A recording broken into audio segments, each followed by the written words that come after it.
قلبي مشاعر أخفيها قد أشرقت الشمس عليها عن خطط لم أعبأ فيها ستكون بأيامي فرقا فحياتي قبل الحلقات تيه بضياع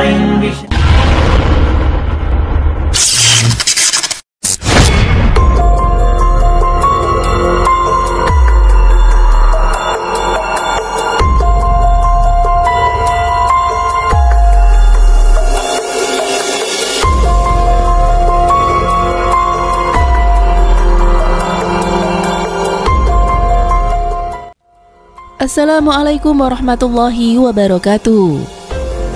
Kematian selalu mengintai kita kapanpun dan dimanapun berada. Tidak ada satupun yang bisa lari ketika malaikat Israil sang pencabut nyawa datang menjemput. Hal ini pun pernah digambarkan dalam kisah orang yang mencoba melarikan diri dari kematian di zaman Nabi Sulaiman alaihissalam, dan ia pun tidak berhasil. Dan tahukah kalian, ternyata malaikat maut tidak hanya datang ketika nyawa manusia akan dicabut. Malaikat maut datang hingga 70 kali dalam sehari atau setiap 20 menit sekali. Satu hari sama juga dengan 24 jam, sama artinya dengan 1440 menit. 1440 menit dibagi 7 kali. Malaikat maut melihat kita sebanyak 20,57 menit. Itu artinya sang malaikat maut datang menziarahi kita setiap 21 menit.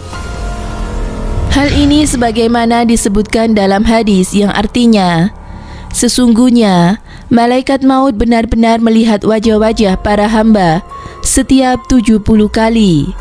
Apabila seorang ingat mati, hamba tertawa, maka ia akan mengutus dan berkata, betapa herannya aku diutus kepadanya untuk mencabut nyawanya, sedangkan ia malah tertawa.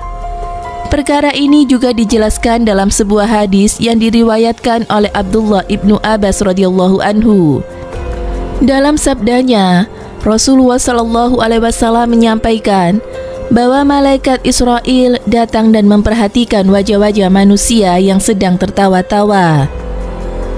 Maka malaikat berkata, alangkah herannya aku melihat orang ini, sedangkan aku diutus oleh Allah Subhanahu wa Ta'ala untuk mencabut nyawanya, tetapi dia malah bersenang-senang bergelak tawa. Seorang sahabat pernah bertanya kepada Rasulullah SAW, wahai Rasulullah, siapakah orang mukmin yang paling cerdas?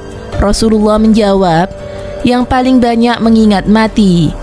Kemudian, yang paling banyak dalam mempersiapkan kematian tersebut. Itulah orang yang paling cerdas. Hadis riwayat Ibnu Majah.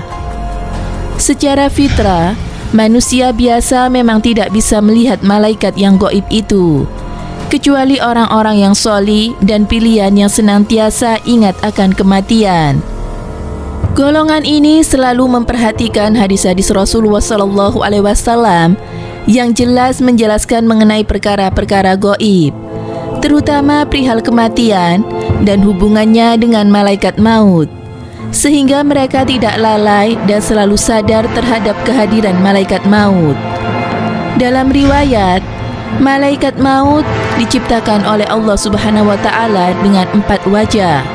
Satu wajah di muka, satu wajahnya di kepala, satu di punggung, dan satu lagi di telapak kakinya. Kemudian malaikat maut memiliki 4.000 sayap dan 70.000 kaki. Satu kakinya di langit ketujuh dan satu lagi di jembatan yang memisahkan surga dan neraka, sehingga malaikat maut bisa menjangkau ufuk barat dan ufuk timur hanya sekali jengkalan saja. Di dalam suatu riwayat juga dikisahkan bagaimana cara kerja malaikat Israil mengetahui kapan dan di mana manusia sudah tiba ajalnya. Allah Subhanahu wa Ta'ala telah menciptakan sebuah pohon yang bernama Sidratul Muntaha, di mana jumlah daunnya itu sama banyaknya dengan bilangan makhluk yang Allah ciptakan. Jika seseorang itu telah diputuskan ajalnya, maka umurnya hanya tinggal 40 hari dari hari yang diputuskan. Daun itu kemudian jatuh kepada malaikat maut. Dengan begitu, malaikat maut pun mengetahui bahwa tugasnya mencabut nyawa orang yang tertulis pada daun tersebut. Para malaikat menyebutnya sebagai mayat di langit, karena hidup manusia itu tinggal 40 hari lagi. Setelah itu, akan jatuh 2 tetesan pada daun yang dituliskan mayat langit itu. 1 tetesan berupa warna hijau dan 1 tetesan lagi berupa warna putih. Jika tetesan yang jatuh berwarna hijau, maka alamatnya celakalah dia dalam menempuh ajalnya. Dan jika tetesan berwarna putih yang jatuh ke daun itu, maka pertanda berbahagialah orang tersebut saat ajal datang menjemputnya. Untuk mengetahui di mana tempat kematian manusia itu, maka Allah Subhanahu wa Ta'ala menciptakan malaikat arham. Ketika Allah menciptakan suatu kelahiran, Dia memerintahkan malaikat arham untuk masuk ke dalam sperma yang berada di dalam rahim ibu. Lalu malaikat itu akan membawa debu bumi yang akan diketahui di mana ia akan mati. Kemudian keluarlah seorang hamba itu menuju ke mana saja di pelosok bumi ini. Dan pada saat kematian itu tiba, ia pun akan kembali pada tempat di mana debu berada, dan disitulah ia akan menemui ajalnya. Allah Subhanahu wa Ta'ala berfirman yang artinya, "Katakanlah, sekiranya kamu berada di rumahmu, niscaya orang-orang yang telah ditakdirkan akan mati terbunuh itu akan keluar juga ke tempat mereka terbunuh." Al-Quran Surat Ali Imran ayat 154. Maha suci Allah, begitulah ternyata tata cara Allah Subhanahu wa Ta'ala yang mungkin secara nalar manusia tidak akan masuk akal. Namun, bagaimanapun semoga kita tergolong sebagai orang yang selalu mengingat kematian. Amin. Semoga bermanfaat. Wallahu a'lam bishawab.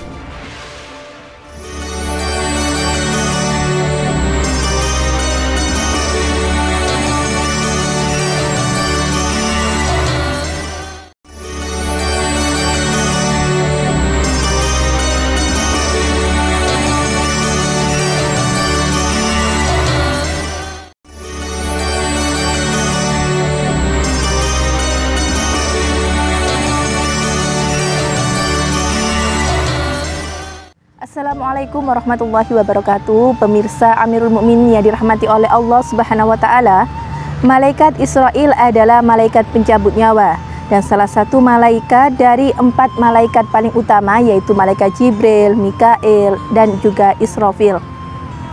Dalam mencabut nyawa orang yang beriman dan mencabut nyawa orang yang kafir tentu berbeda malaikat Israil dalam mencabutnya.